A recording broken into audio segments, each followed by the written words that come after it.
is such an important part of this study.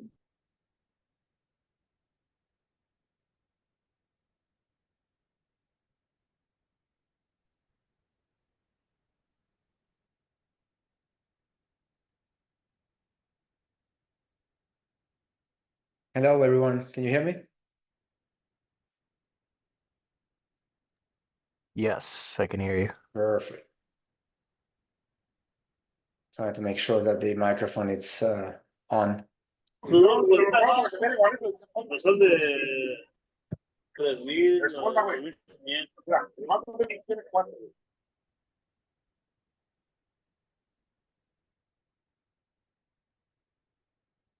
Hello, everyone. Just gonna wait a little more until there are people connecting.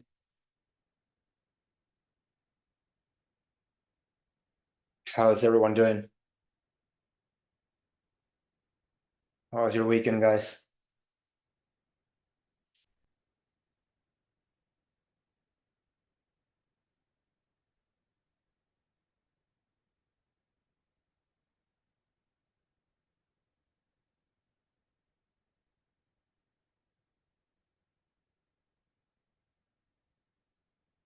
All right, I have Jose, Fern, Chen, Aaron, Nico. Welcome, everyone. I'm gonna wait a little more for a little more people to join, but there's gonna be a class on exponential on the EMAs, on the moving averages. Talk a little more in depth on how we use them, how you can use it for trading for in the different time frames, and a little bit of the difference between other indicators and why we use them and why I like to use them in certain price action. That's what I be talking about with the EMAs. I always want to go back to this because you have to find, in my opinion, what indicators are the best ones for you. And I don't think that I have some lectures and talks with some members, and I've seen that they have on their screens like 10 different indicators, and they have the RSI, they have the buy volume, they have EMAs, I don't know, Bollinger Bands, thousand of things. And I believe that the simpler you can go, the easiest it makes, trading for you. So my suggestion is always going to be try to, navigate a little bit around the different indicators, and then find one that it's the one that you feel more comfortable with, and then just use other indicators like the RSI, the MACD, or the TTM squeeze to complement those. So that's a little bit different, like between what we got between the dynamic indicators and the and what we have as a more of a volatility indicators. So that's why I wanted to go back to the EMAs are one of the most basics and most used ones. And I will go into some fun facts about some of them, like the 200 EMA, which is widely used. I love the 200 EMA on the bigger time frames. And I'm just gonna wait one more minute to start, 8:05. See, I know that it's gonna be a low weekend, not too many people. So thank you everyone that's taking time today to be with me and talk a little bit about this. Like, if we're not like many more, we can have open mics and have questions, freely, and make it more dynamic. When we have like 40 people, it's a little bit more complicated to have it open. But the idea is that if you have any questions, you have any doubts, you have been using any of these indicators in any way that you find it, challenging or different, we can, ask questions. Let's find out what's happening. Let's find out, if there's other ways to use them. And I will go into some definitions, some concepts, and then I will go into my charts, and I will share different names and tickers that ones that we trade every day, and we'll go to see how in the different time frames we can see entries and exits, and how do we can seek out opportunities for using only the EMAs. So let's start, guys. just if anyone it's new, just basics on what it's an EMA, on why we use them. So as simple as that, EMAs is just a tool that we use to try to find trends on the markets, trends on the price action. The idea of every trader is where do we enter, where do we exit with profits? And how do we know that if most of the indicators are laggards? They're based on the past and they're not in the present action. It's a past, they're based on price that it's already passed. So we got to be very careful. So the magic one to know what's going to happen, it doesn't exist. We have to be based on the past and based on the price action and a little bit of risk, but it's an educated risk. That's why we call it like that.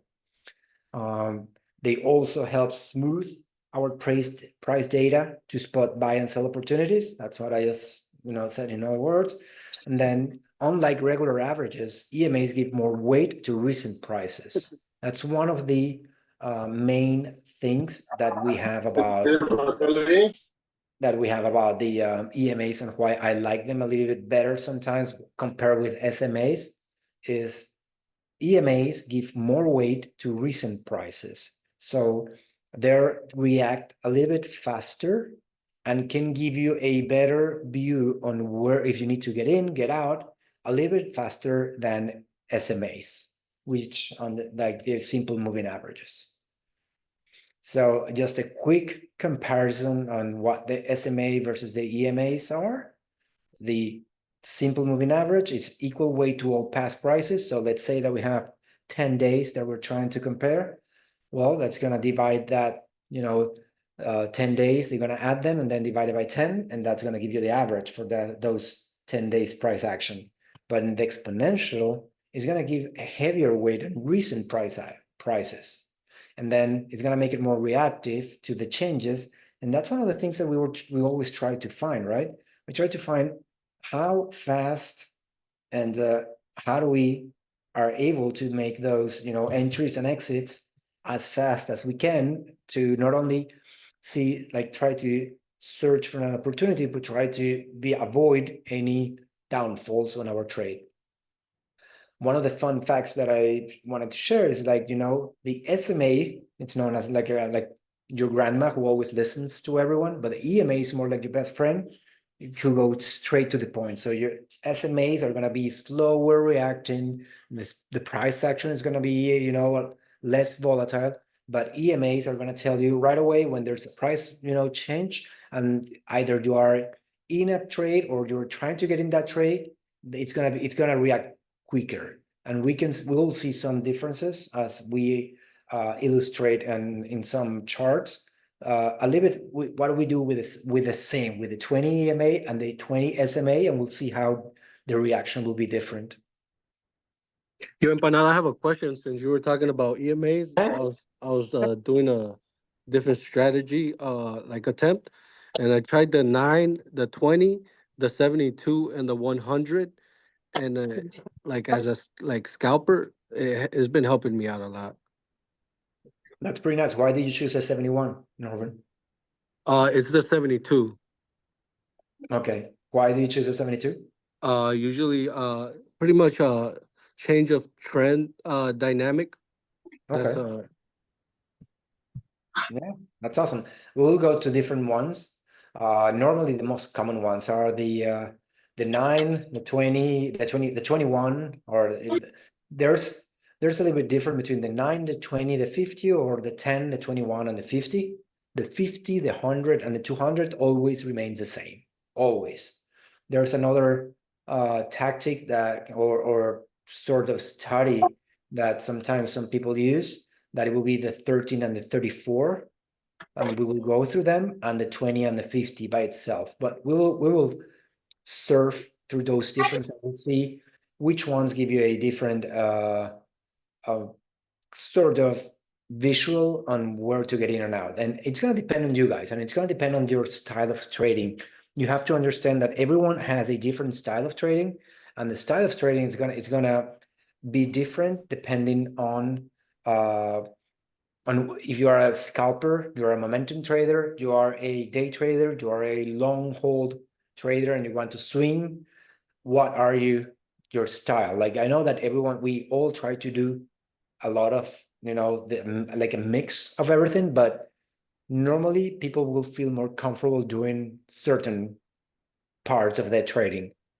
Like So on Friday, I took a swing on that moment. I took some 474 QQQ calls for Wednesday. They expired Wednesday, but I bought them on Friday, so I swung them. yeah, So I mean, anything can happen, but I mean, my trade was that it's gonna go to 480. when I go to the charts, That's my PT. Like 479 when I go or when I go 480. to the charts, I would like to see what the Q is and why you took that trade. Why you are making that sort of educated, decision to grab that one.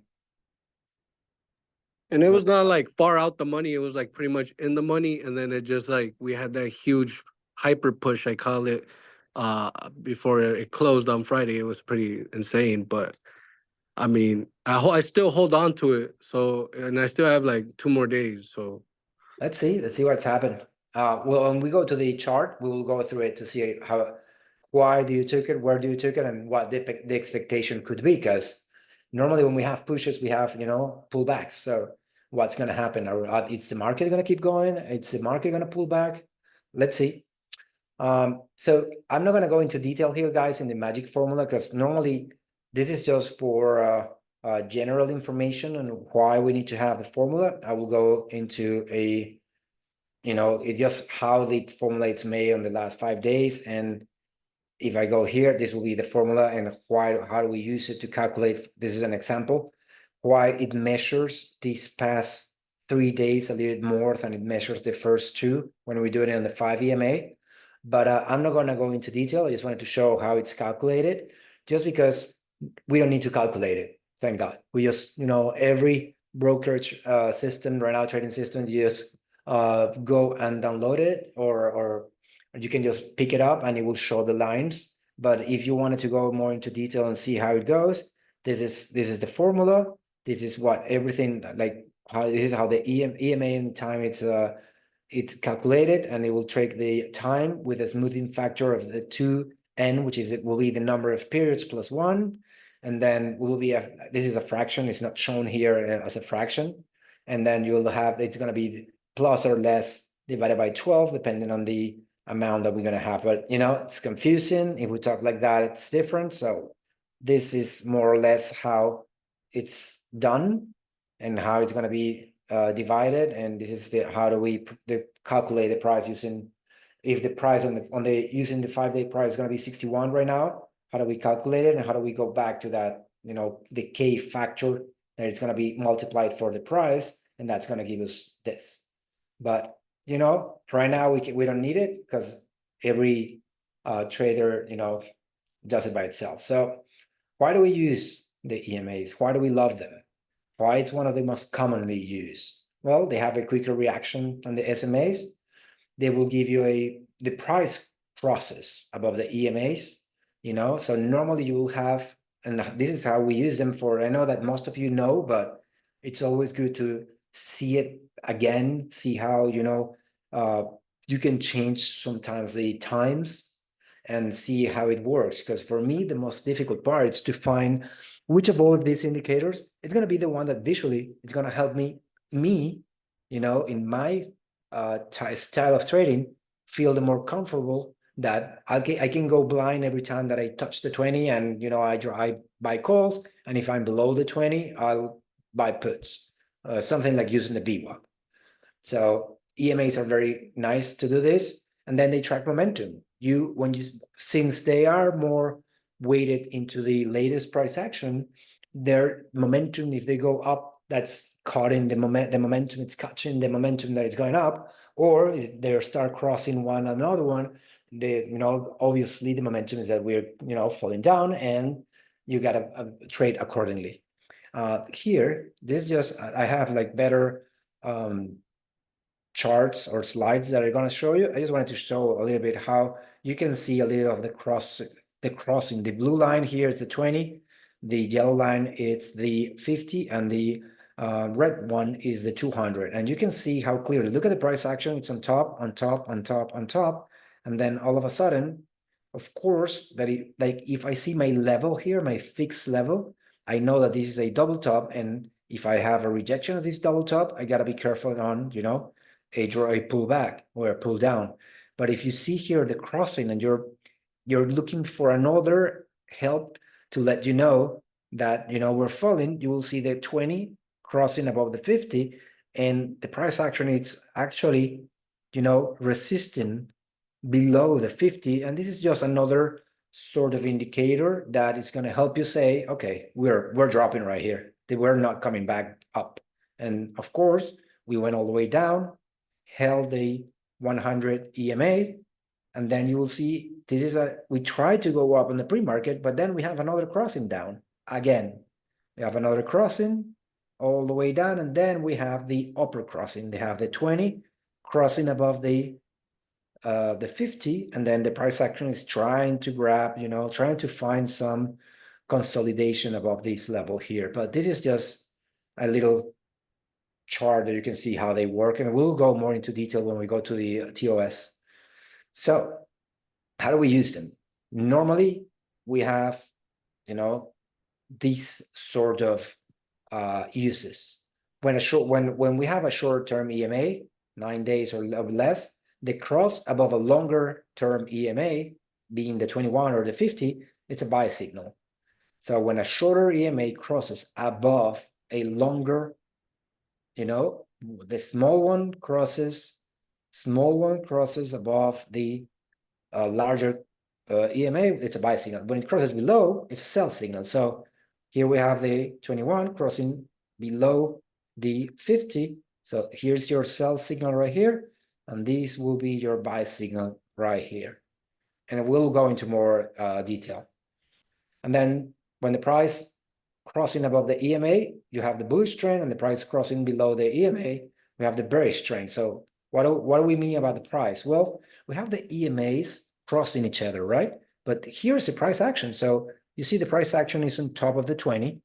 So top of the 20, top of the 20. So this is bullish, bullish, bullish, bullish. When we see that the price action is below the 20, now it's bearish, bearish, bearish. Now here it's, you know, here it's rejecting, rejecting, and then all of a sudden we have a gap up, and we're again on top of the 20 EMA, and then fall below again. So this is an indication, the same way that we use the VWAP, well, we can use it for different EMAs. So these are a little bit more bigger, so we can see the crossovers. So you can see 20, it's a blue one. You can have here is the 20 is the blue, the 21 is the blue, the 50 is the yellow, and then the 200 is the red one. So we have the blue one and the price action holding above, and then all of a sudden, look at this day, we went completely down, and what the 21 is doing, 21, it's crossing below the 50, and then this is just gonna tell me that not only my trend line we are rejecting, and my this is a double top on my price of 225.92, but then again, I have this crossing telling me, no worries, you're still going down. So if I did not enter here, I have another entry around this level here, that it's reassuring me that we are coming down, down, down. And then we normally will find support at any of my fixed levels, but we just held a little support and back down until this level. Then we try to break, you know, above, and what's happening with the price action? We saw a little crossover on top, but it wasn't strong enough. So what happened when we opened? Again, the 20 went below the 50, and not even that, it went below the 200. So look at how this price action went. The price action now, you try to just watch here what the EMAs are doing, but then you see what the price action is doing. The price action went below the 200 EMA, and it's holding and walking below the 20 EMA. And then we have another move up. Here's another crossing. And where the stronger crossing will be when the 20 crosses again the 200, and that's going to give me an assurance that probably that price action is going to be on top of the trend line, and now that we're changing direction.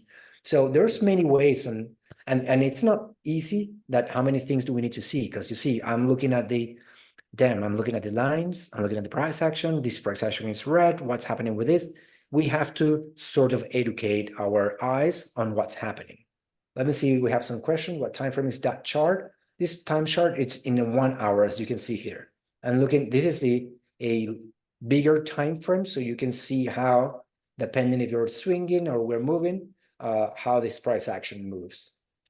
I mean, as an indicator from the upper left, all of this one is in 1 hour. The past one here is the 5 minutes. Here's the 5 minutes. You can read it here. This one is a 4 minute. This is a general question for the whole community. Do you guys mostly do day trades or swings? I'm new here and I'm prepping for market open tomorrow. Matthew, welcome. Guys, anyone wants to help here? Yes, we will call these levels, the levels here, my levels, the red are supply and demand. Like it will be supply on each red level and demand is going to be on every green level. I draw these manually on my levels and I do the price action on the pre-market. So this is a little bit different. I do my pre-scan, I arrange it, and I will go through that through it when I go to TOS. You will see how I chart. But I do this. Empanada, I have a question. Like, so, like those red lines, obviously, like, so when it hits your, for example, your bottom green line, uh, that's when you would enter calls, I would assume, right? This is my style. When I see the green, when I draw my green lines, all of my green lines are support, and all of my red lines are rejection. So if I see this move here, and I see that, like for example, if we open here, I will not grab Tesla calls right here. Why? Because I have this So, rejection right so here. just So like looking at this chart, like for example, like I haven't done some charts on Tesla, but like obviously it looks like you're gonna like it would look like an ideal short, correct? well, if we open and I will wait, look, you see, if we tomorrow, I have this trend line. What this trend line is telling me that we have a obviously rejection on this sort of 1, 2, this point, So if I see the price action opening above this trend line, that's gonna tell me that if I open above this on the pre-market and above 215.87, I can expect to try to go back to this level here. Oh, okay. So what I do is that I rely very much on my levels. So every time that I'm if I'm arriving to a red level, I'm not grabbing calls. There's no chance that I'm grabbing calls. Like here, for example, I did not grab calls here. I grabbed calls on the retest of the level, and then I was able to trade it until my 200 and then went down. But if I have a question. Sorry to cut you off, but like, let's say like, okay, Tesla obviously has been having a rough time, but let's say for and stock that just keeps on going up, for example, like FTAI, something like that, like every time it touches a certain price, it just rips higher. Like, well, what's your thoughts on that? Can you repeat the question? Sorry. Like for a stock that keeps on just going up, for example. Yeah, but you always have pullbacks. You always have pullbacks, and I'll show you a good example in a minute. I have JPM on the last 3 weeks. It's just going up. But if you use the EMAs, you can always catch when it's pulling back to the EMA, below the EMA, and when we have crossings. And I will go through that in a minute. So I just wanted to show you here, guys, how these crossings go. But remember, we don't use the EMAs by itself. Look at all what I have, and this is 1 hour. Look at everything that I have here. And I feel that I don't my charts are not that crowded, but I have my supply and demand levels, I have my trend line levels, and you see how I probably tomorrow I'm gonna draw a line that is gonna go from this lower point to these lower points, or somewhere here, and I want to see where the price action is gonna either break up or break down, and I will go through that a little bit later on. So the time frames for the EMAs, the most popular are the 9, the 21, and the 50 and the 200. Those are the most popular time frames. The 9 EMA, it's great for short-term trades, fast and snappy. So I'll use my 9 for scalps and day trades. The 21, medium term, ideal for swing traders, but I also like them for day trade because I like to use them as support. The 50 and the 200 is for long-term trends and major market shifts. So I will show you all of this in my TOS, and we will have some fun with names that you like to, explore and see how. And remember, you have to go through different time frames. You cannot be stuck in the 5 minutes. I will jump into the 1 hour, 4 hour, 30 minutes, and 5 minutes. Those are the time frames that I like the most. I can go all the way down to the 3 minutes when I'm scalping, but that's me. That's not what I advise. Don't go lower than 5 minutes because below that is going to give you fake outs. And you're going to be trying to trade every move, and you're going to be maybe out of buying power or maybe pretty fast losing money without the need to be trading every move. So don't go lower than 5 minutes, guys. I got a question real quick. Yes. I always wondered this too, like with the EMAs, like are certain EMAs relative to specific time frames? So like is the 21 useful in the 5 minute as opposed to like the 1 hour? It's like is there a correlation between certain EMAs and certain time frames, I guess is my question. Well, I think the answer will be kind of here. And yes, I mean, it's not that the thing is like the price action to get into different time frames. It's gonna depend on how volatile that name is. So if you have a 50-day, obviously in 50 days, you're gonna have a lot more volatility than in a 5-day or on a 9-day, correct? Mm-hmm. So on a 9-day, it's gonna give you what's been happening in the shorter time frame. So you can react a little bit faster. But if you're trying to trade leaps, you're not doing anything trading from the 9 EMA. I will go to the 4 hours, and leaps, remember, our trades are more than 10 months away from where you are. So yeah, if I'm trying to trade from here until next July, I'm not going to go to the 9 EMA or the 5 EMA to wait to see where the reactions are going to be. I'm going to go to the 50 or the 200, and I would like to see where, well, we have bounds on the last 200 days or in the last 50 days, and let me see where my supply and demands are. But I will not care about the 21 and the 9 as much. So yes, shorter time frames, in my opinion, are a lot better for for smaller days on the EMA. So you have the 5 or the 9 minutes, and then you have and there are other more different I think mixes.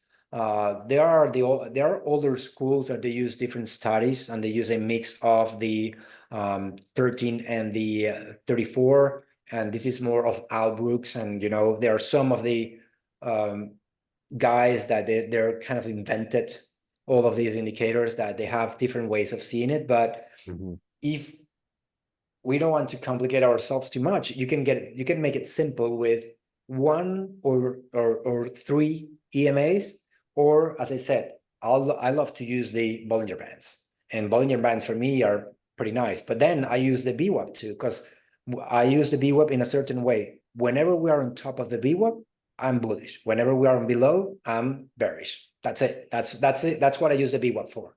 So it's going to depend on your style of trading, and if you're looking also to get into a longer position or in a shorter position. But to ask your question, shortly, yes, smaller time frame EMAs are going to help you to trade in smaller time frames, and the bigger are going to be more useful for the longer. Because if you try to day trade or scalp on the 50, the price action might not even touch it. So you have maybe not even a direction or anything.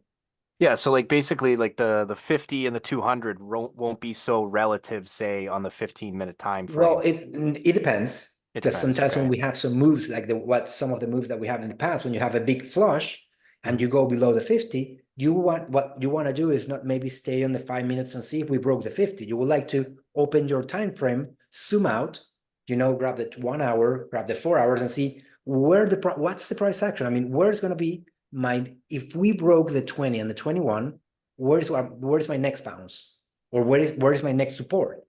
And that's where you go. That's when you go to the 50. You say, okay, let me grab 50 days. If we broke the 9, we broke the 21, and I'm still going down, where are we stopping? And then you just reach for the 50 or the I use the 100 and the 200, and I will go through that too. But I use the daily SMAs, which is a sort of a little bit tricky there. I'll go through those at the end. And I think that's going to answer your question graphically a little bit better than just, all the concepts. So yeah, so like in a nutshell, like the smaller the time frame, the smaller the EMA, that it's relative, and then the larger the time frame with a larger EMA, it's relative. It's but not relative the because other it's gonna depend on the price action. Mhm. Because as I said, if you're trying to trade a scalp on the 9 EMA and the price action is just jumping above the 9 EMA, I mean, we're not doing anything. We need to know where the 50 or the 200 or where the next resistance are or supports. Mhm. So it's gonna be a little, as I said, sometimes when you have these, if I'm in the 3 minutes and I see a huge spike on the price, and then I left the 9 and the 21 and the 50 down, I'm not doing anything with the EMAs. I need to switch to something else to try to see where the price actions go. So I will go to my Fibonacci extensions and try to see where my next levels are going to be. Okay. So you see, you need to be a little dynamic depending Right. on the price action. But normally, and the 9, the 21, and the 50 and the 200 are amazing. And you can use the 5, of course. These are just the most popular. Gotcha. Yeah, And but now, yes. I always had a question, bro. Like, for example, like for us that are kind of like we're day traders, and like, wouldn't it be like we're like let's say we buy whatever contract, right, and we trade it for a certain percentage? Wouldn't that be like 50 ticks, 100 ticks, or it doesn't apply to us? But talking about the EMAs? Yeah, kind of like talking about EMAs, like, oh, okay, I'm using this EMA to take 50 ticks or 100 ticks. Yeah, I mean, and you can, and also you can trade intra EMA. There are traders that they trade from the 20 to the 50, from the 50 to the 100, and then you have the difference. Those are 50 ticks, and then you have the difference from the 20 to the 50, and then you trade those 30 ticks. So yeah, you can use it that way if you want to. And that's another style of trading. There are traders that only trade the price action between EMAs. If it's on top or below, they just trade once it bounced from the 50, they'll grab calls, and then whenever it touches the 20, they're out and stuff like that. But and then you cannot be on the 30 minutes and the 1 hour. You need to be in shorter time frames to be able to do that.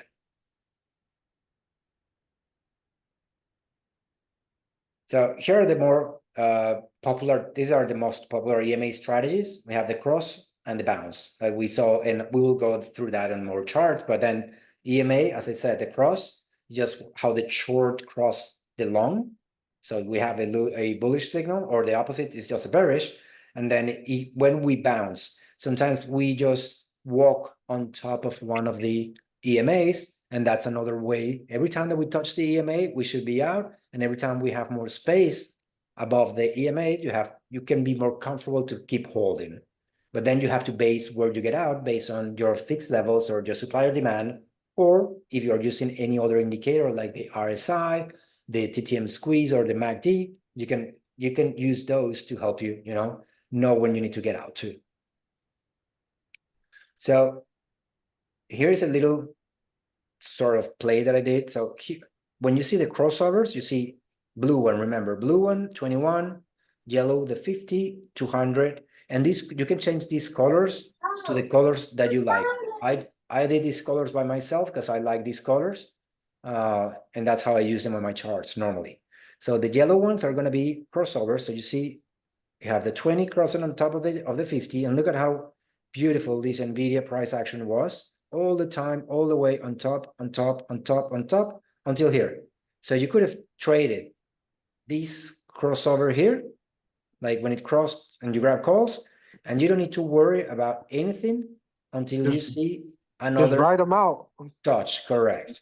But then if you're trading the bounces, it's a little bit different, because the bounces, we don't care about the crossovers. We care about if we are on top of the 20, you see, you grab calls on top of the 20 here, and then we touch back. So here it should be if we are not completely below, you still hold, hold, and then we're down, you're out here.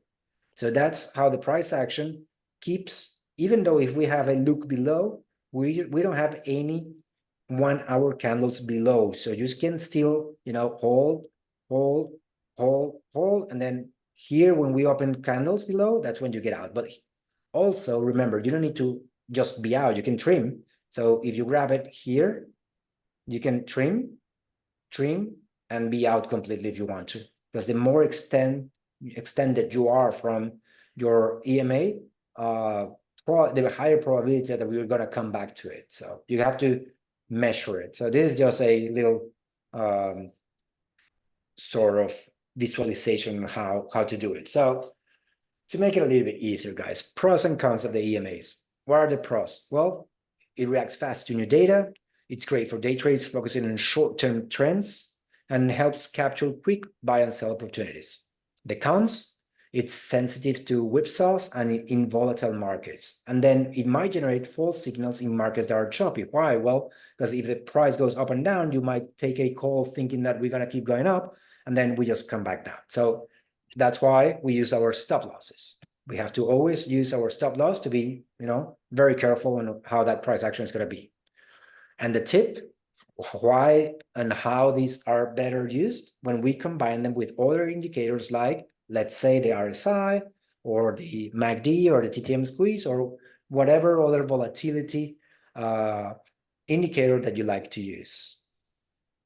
How do we manage when we are in positions with using our EMAs? Always set stop losses. Always use your stop losses, because remember, it's always better to be out of a position, and then you can always re-enter because we still have the time, than letting it go red and then trying to see where we're going to average down and where we're going to try to save this trade. It's always better that, oh, it didn't work, that's fine. And then also, if it didn't work and you try another time and you see it that it, oh, it might be good, you can always try it again and set your stop loss again. And if you're kicked out and you are, filled on your stop loss, that's fine. 2 times, you still believe that the thing's going up, you can try, but set your stop loss. Is going to save you to having, being in a hole that you have to have a double of the move in price action to try to be green. So remember, if you are $5 down, you're $5 down. But if you are $100 down, you have to make 100 to be at 0 again, and then 100 more to try to be at 100 up. So remember that always. Every time that you dig deeper on red, the price action needs to move a lot stronger to try to get you out. And just a motivational note, successful trading isn't about perfection, it's about consistency. So remember this, we don't care about grabbing the whole move. We don't care about we just care about how we protect our capital and to be consistent on try to be green. Doesn't matter if it's a 30%, a 20%, just be green all the time that we can. This is just a fun fact. The 200 EMA, it's so widely used that some people say that it's like the market's mood ring. When the price action is above it, everyone's happy because, we're going up. And when it's below the price action, you have to be cautious because normally we go down. And we will see this. This is just as general knowledge when we see how the 200 EMA works. From here, pitfalls to avoid. Overreacting to every signal. Do not overtrade and try to see on every move on the 3 minutes every time that we touch a EMA. You have to have an educated guess on where the move is going. Are we holding above? It's a complete candle holding, and the momentum is going up. Okay, I'm grabbing calls. Don't do it automatically, because there's a magic formula that it touches a supply level, it touches the EMA, nothing. You got to be very careful, and most of the time I have a 50% chance, and that's how I see it, that I'm going to be wrong, but my educated guess has a probability of being 50% good. So I'm going to be green. Ignore the bigger picture. Always consider broader trends. Remember, if you are stuck in the 5 minutes and you never change to a bigger time frame, you have no clue where you're sitting, what the price action is doing. You want to see that, are we going up, are we going down, or it's just, we might be just moving sideways, but if you are to zoom in, you don't know what's happening. You think that we are in a choppy day, and maybe it's just a trend day. Maybe we are just, consolidating. And don't use one indicator alone. As I repeatedly said, combine EMAs with other tools. Always, please. Viral. It's EMA 921 cloud only good for day trade. It faked me out in hourly daily chart. I wanted to learn EMA correlation with a CCI with a different time frame. If we have a spare time at the end of the lecture. Perfect, Viral. We'll go through that. We will go to the different correlation of the 9 and the 21. And I think that the cloud has nothing to do with maybe the day trade. Maybe you were using the 9 and the 21 and it was too short of a EMA that you were using for a swing. So maybe you should have been using the 20 and the 50 for swinging. And we can see the difference on which one happened to you. Your EMA, the cheat sheet, EMAs are great for identifying trends and spotting entries and exits. The shorter EMA period, the more responsive it is. So here's a little bit about volatility. The shorter the EMA period, the more volatile and more responsive it's going to be. So it's going to be more responsive on the way up, but it's going to be more responsive on the way down. And it's also going to be more volatile. So it's going to give you more fake outs. We got to be careful about that. And then always combine it with other indicators, always. So I think I've been very clear on how to use these parts. Is any other question before I jump into TOS? I'm going to be switching screens while we're here. And let's see what we got. Let's go to screen number 2. And here we are. Can you all see my chart on JPM? Woo, empanada. Okay, yep. So JPM, guys, this is my 30 minutes EMAs on JPM. This is, as you can see here, 21, 50, and 200 EMAs. You see how you were asking, Norvin, what happened when we are in a we're on an upper trend? We're on an upper trend on the 30 minutes.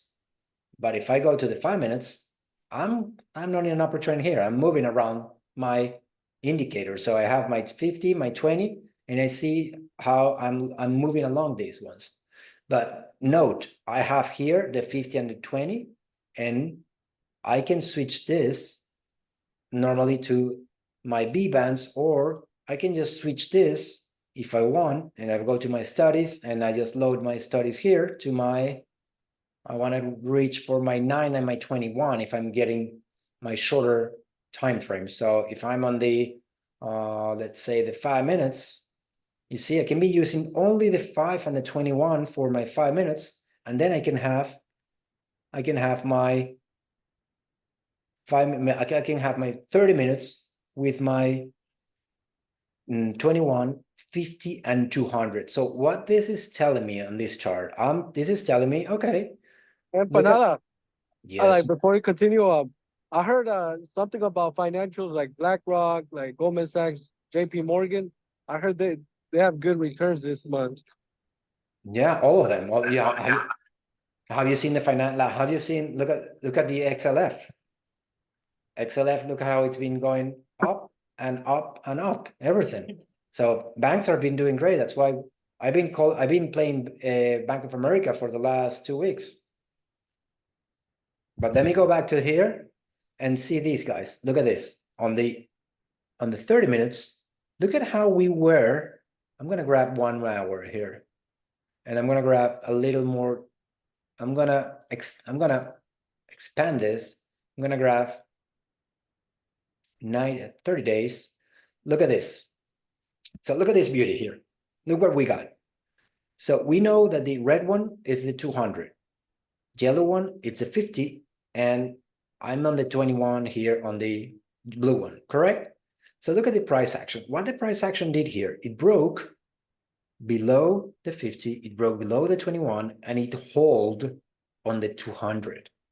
These all, telling us this is a huge support, and it's going to tell us, no, we're not coming down. What happened? We went up, we went not only up, the 21 went above the 50, bounced back, and then with the price action, we had a little push here. What happened on this price action here? Look at this beauty. 21 broke the 50, we went down, and not only broke the 50, it broke the 200. So look at this, down, down, all the way down here. And look at how we separated from, if I grab from here to here, look at all the separation that I have from here to here. This is how extended we were from, where the price action should have been. So this is a easy and great indicator that, you should have been puts, and we held on these spaces to be on puts. And then what's happening here? Well, we had a little fake out. It went up, not much, nothing happened here. But here we have a bump out of the 50 on the 20 and trying to reach for, look at the rejection on the price action on the 200. Why? Remember, whenever we are below the 200, that's going to tell you that we are in a bearish market, and we have to be careful because it's going to give you resistance. So resistance, and then all of a sudden we found more space between the 20 and the 50, and the price action jumped above the 200. Oh, so now we're seeing a change of a trend. This is a little change of a trend, and now we are on top of the 20, and the 20 crossed above the 200. When we see these little, like, this is one of the most important signs here using the EMAs, because I now think the ripper, Empanada. and then look at what happened here when we rip this. Look at this. Look at how the 20 never touched the 50 again all the way up on the 1 hour. Never.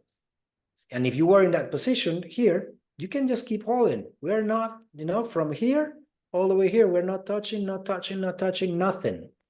If we're trending or trading on the price action bounces, look at the price action is on top, bounces, on top, a little, it broke down, so you should have been out here if you're playing the bounce of the 20.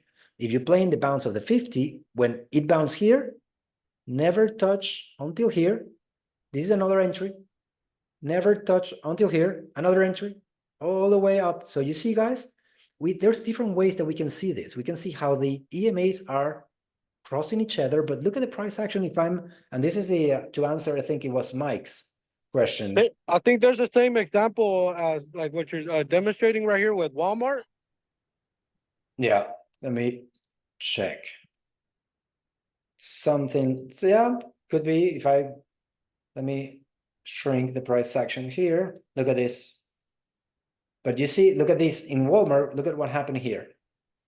Look at the suite, look at the 21, and look at how do we aggressively went up, and look at the separation from the 200 when the price action was below the 200. Look at the 200, below, and all of a sudden the price action broke up, and boom, we got earnings, of course. And then we held all the price action to see above the 20.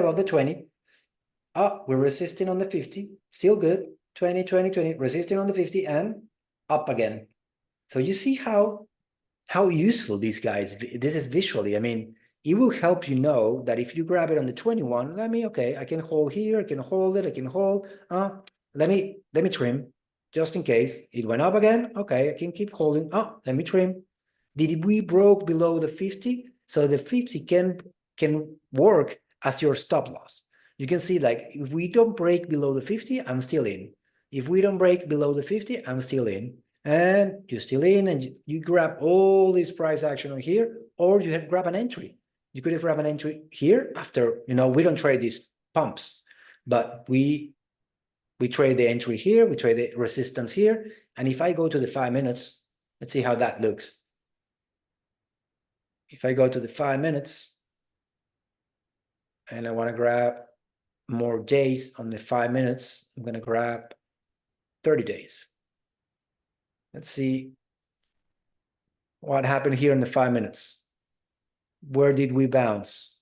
So in the 5 minutes, see, we're on top of the 20, on top of the 20. You'll see how you see a lot of this volatility if I go to the 5 minutes.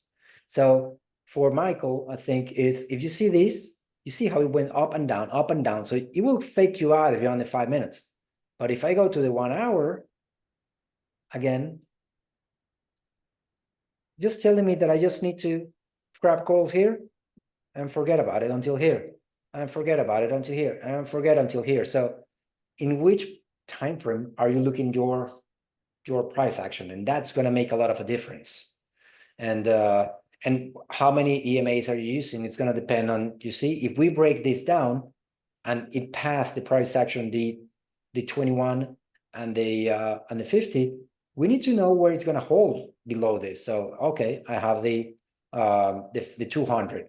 What else do I have here? Well, if I need, I also have the where is it? I have the PPP here. I have the, this is my price action on the, let me get rid of create intro instead. Let's call this clean. So you see, without any noise here, the daily SMA, it's gonna tell me a little of a different view. But to be focusing on the, let me just go back to the EMA here that I'm looking for the Yo, Empanada, like realistically, like on Walmart, like for example, like if you believe on the company that's gonna go up higher, like you think a leap, like $100 leap, let's say this year, this month expiration, but next year.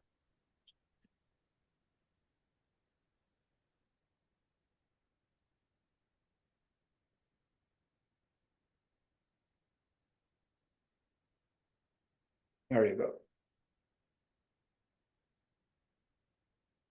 9, 5. Gonna put the 5 in, I don't know, orange. Can you repeat that, Norman? Sorry. Like buying a leap on Walmart for next year around this time. Oh, I will go to the bigger time frames. I'll go to the 1 hour or 4 hours. I will go here. I will go to, I'll grab more days, 90 days. And even the 4 hours. Let me see where we are compared with price action. Look at where we are, guys, in Walmart. Look at this. This is how we open on the 2023, and look at how Walmart has been going. Just look at the 200. This is the 4 hours. Look at how good this example is. Look at how the price action on the 200. Just focus on the red line. You see, we've been up, up, up. We touched, resisted, up, up, up. Here we went below a little bit, but then when we touch it and we bounce up, look at how we went up, up. We have never been below the 200 that much, you see? So this is a great example on how this thing is working on the 200 by itself.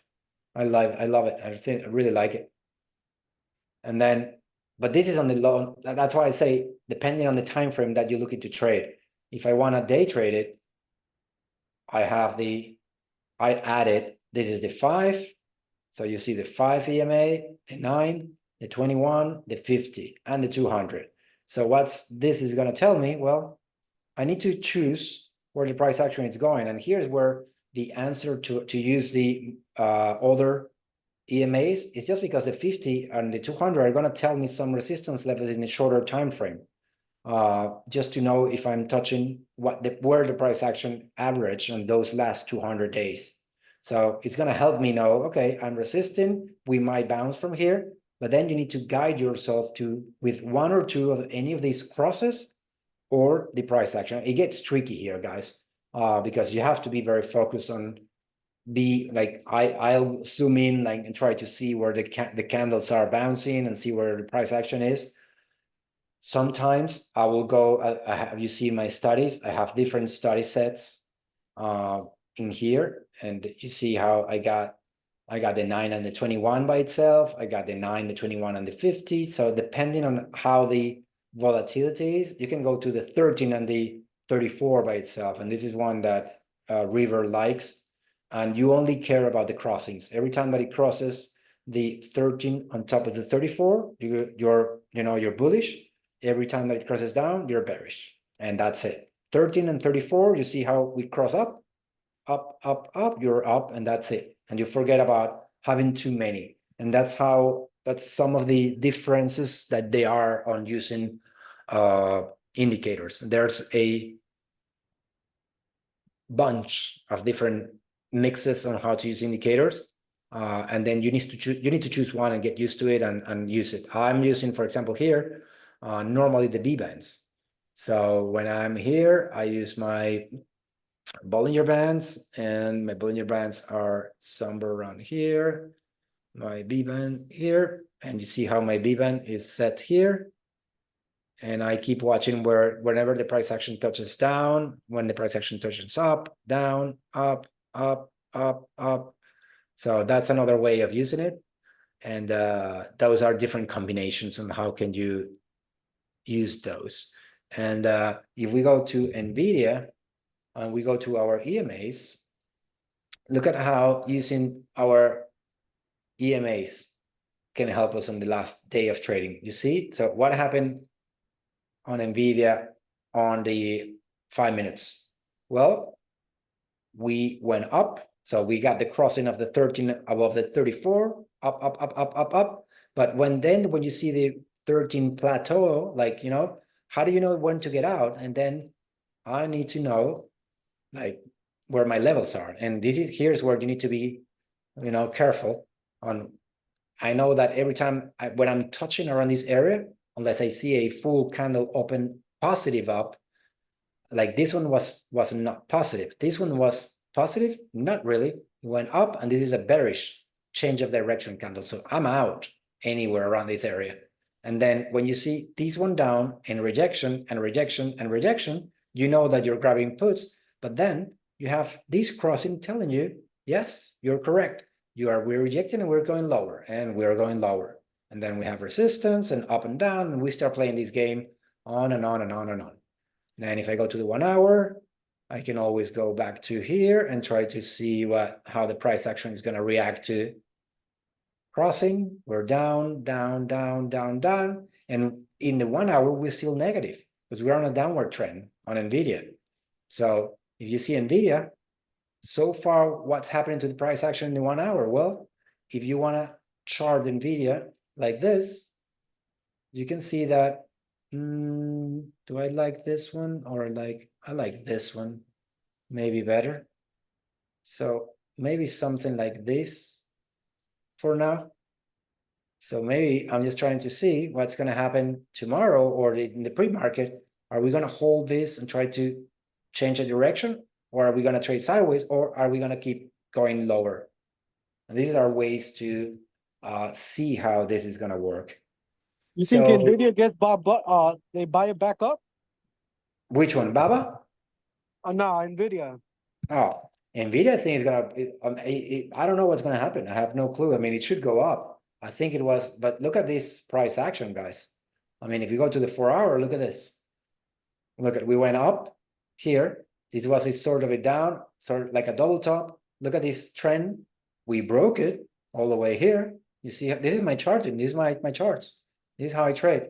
So I see a trend. I see how it's touching up and down.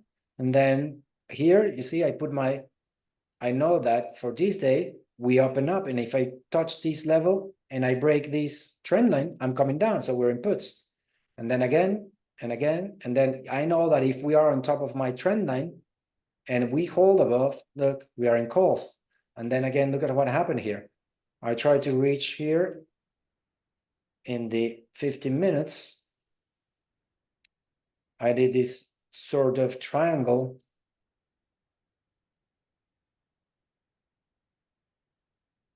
To know where my price action was going to go. So we opened, we went down, up, and nothing happened today. And we kind of broke it down, but held my level, and then we went up, and then on the pre-market we have the jump. So this created another sort of trend line that we can see here.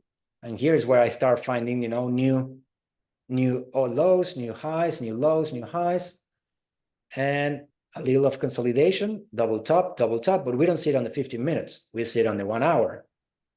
Where do we see the double top here? Well, 1, 2, we went down, kind of recovered, another top, another consolidation, and then all of a sudden up, and we found resistance, and we have the huge drop, and now we're here. So, and you see how do we have the EMAs? Look at how it crossed here, telling me we're coming down, and I haven't seen a cross up. So what am I looking to use if I'm using the 13 and the 34? I'm using this to look tomorrow that my 13 is going to cross on top of the 34 to tell me that I'm changing. The trend is changing on any that direction. But if I want to go to just the normal ones, I can go to let's grab the 9. This is the 9, the 50, and the 200. And you see, look at how my yellow line is crossing the 200. So I'm not bullish until I see the 21, the 9, and all of those crossing. I need to see the 9 trend crossing up on top of the 21 on top of the 50 and the 50, and all of those on top of the 200. So yeah, it gets tiring. It's exhausting. But patience, it's one of the key factors here that it's going to let us know and going to help us wait for these moves and grab those, you know, better entries and stop losses. And as you can see on this is my normal chart. I have here the RSI with the RSI because I changed it, but normally I have the MACD here and the TTM squeeze here. So that's how I use those. I think when I changed my studies here, it changed. When I changed the VWAP here, it changed my. Empanada, can you do Qs when you can? Which one? The triple Qs. Here we go. So Qs. Here's what we were watching, and let's go to this is the 1 hour trend line that I have drawn so far.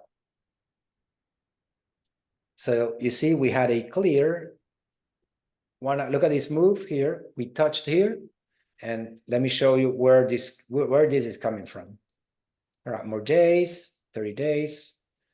So we're coming from here, up, down, below, resisted on the trend line, and beautiful break of the trend line here for a push up. So from here, if you grab calls here, because I'm at the lower section of my resistance, up.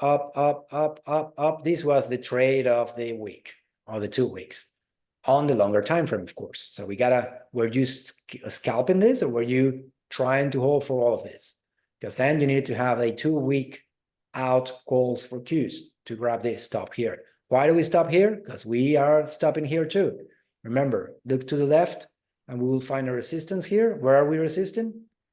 482.82. Where did we resist it here? 483.32. But remember, it's not going to be exact, but visually we have the resistance right there and right here, resistance.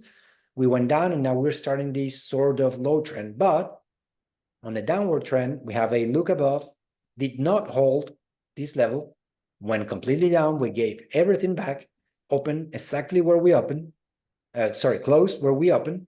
And here, the first time that we did this sort of view, we open, went all the way down again, super boring, price action. We bounce here, we bounce here, we bounce here, same bounce than we found here before. So support, and then we bounce on this U and we're holding here. So what are we expecting? Well, here's Norman, what I'm saying. We have this huge resistance here. 1, 2, 3, 4, 5, 6, 7, 8, 9, 10 resistance at this point. That means that tomorrow we're going to break up. We have no clue. If you grab calls here, you're up. If we open around this area, and I can just, if we open around this area, here's where the price action is happening right now. We have the high of yesterday or Friday. Here is the low of the pre-market. And this is between Friday and Monday. Friday, Monday. And then this is the low of Friday. So what's happening here? We need to open bounce somewhere around here and up for those Q calls to try to reach any of your price action up here. Is that gonna happen? Well, we don't know. If we have news, we have data this week. We have unemployment, I think, numbers this week. It's gonna be a factor on how do we move up and down. But if we move up, rest assured that we're gonna hold above this level here, 475.98, and we're gonna try to reach this price action above 476, and then try to reach for again 478. If not, we're coming down to any of these levels, and we can even go down again to 464. That's where we find strong resistance, which was this previous rejection, and then it became support right here and up again. So Norman, for you, I don't know what's going to happen here, but hopefully this is going to break and try to reach above here. But we have not been able to hold for the last 1, 2, 3, 4 days. Try to break that. And the past is a strong resistance there. That's 476.77. Yeah, my PT, I have it at 478.5. That's where I'm getting out. I mean, if I see it or if I don't, then my stop loss is at 475.5. Yeah, we got to be very careful with that. Yeah, so I hope that is not gonna. I got him before we got like before it pumped at the end. I got him like at I think like around 10:40, and they expire Wednesday. So, I want to see what happens. They're the 474 QQQ calls. They're pretty expensive. They're like 270. Yeah, it's gonna be interesting to see how that gonna be, but let's see. I got one SPX call that I grab here,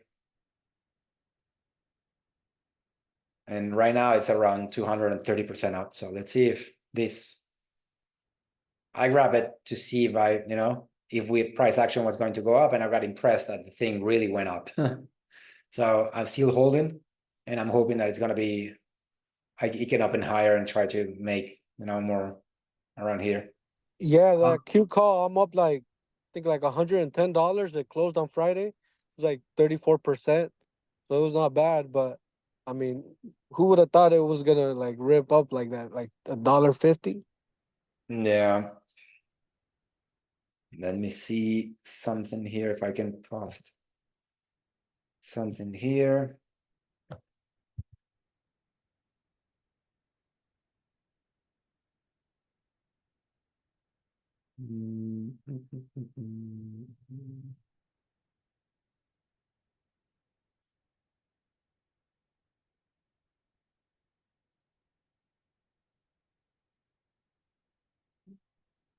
I think viral. You're trying to find if I'm correct, the CCI that you're telling me about, it's the commodity channel index, or am I wrong? If you're still here, yes. And you were trying to find what the correlation is with the EMAs with the CCI, correct? Yes. Okay. So this is a little bit trickier, a little bit more advanced. But if you the EMA and the CCI, they are complementary in technical analysis, and they are complementary because they help on identify trends and potential reversals. So as you can see here, you will see how these moves up and down sort of correlate with our price action. But the EMAs, for the purpose of the EMA is to smooth the price data, giving more weight to the recent prices, correct? That's what we're talking about. And the use of the EMA is too often to confirm the trend direction. So that's how we use the EMAs, and how the EMAs are going to tell me should you go up, should you go down, where to hold. The purpose of the CCI is the momentum. It's a momentum-based oscillator. So the momentum-based oscillator here is going to tell me, as the RSI or the MACD, is going to tell me the difference between the current price action and the historical average price. So, and this is how it's going to give me the 0, 200, and minus 200. And that's where you might see a correlation with the 200 EMA. But then typically this is over 14 periods. So it helps identify overbought and oversold conditions. So what the difference is going to be that if I see here, it's going to tell me that I might be grabbing calls around this area and puts around this area, but it's not helping me decide where do I need to get in and out. So if I CCI it's above the plus 100, it's going to be indicated that it's overbought. So it's in an overbought condition. But and is depending if you're in a position, it's a sell signal or it's an entry signal if you're trying to go down. So here's like what's happening here. If you're in calls from here until here, is going to be a sell here, or if you're trying to grab your correlation from here to down, then it's going to tell you down. But this is for on a longer time frame. I think it's going to work better. And if my CCI is below the minus 100 or the minus 200, it's going to indicate that we are in an oversold condition, and it's going to tell me that, of course, that I should be careful or grabbing puts or getting out of my calls that I was. So one of the things that you try to look sometimes is for the divergence. Like if I see a divergence that I see the CCI going down, but I see the price action going up, this could be the prices are making a higher highs, but the CCI is making a lower high. This could signal a weakening on the trend potential. So if I'm seeing a weakening on the trade on the price action, this should be that we are in a possibility of a trend reversal. It is trend reversal confirmation of CCI goes below above. It's not a confirmation of trend reversal. It's what it's telling you if it goes below that you are on an overbought condition. On the divergence between the EMA and the CCI is going to tell you that there is a potential of a reversal. But if you're going below or not, this is the CCI works a lot like the RSI. A lot like the RSI, but it's giving you a different sort of averages. But it's not going to tell you that we're coming for a trend reversal. It's just telling you that you're up or down. I mean, of course, if you are overbought, what this is supposed to happen, well, you should go down.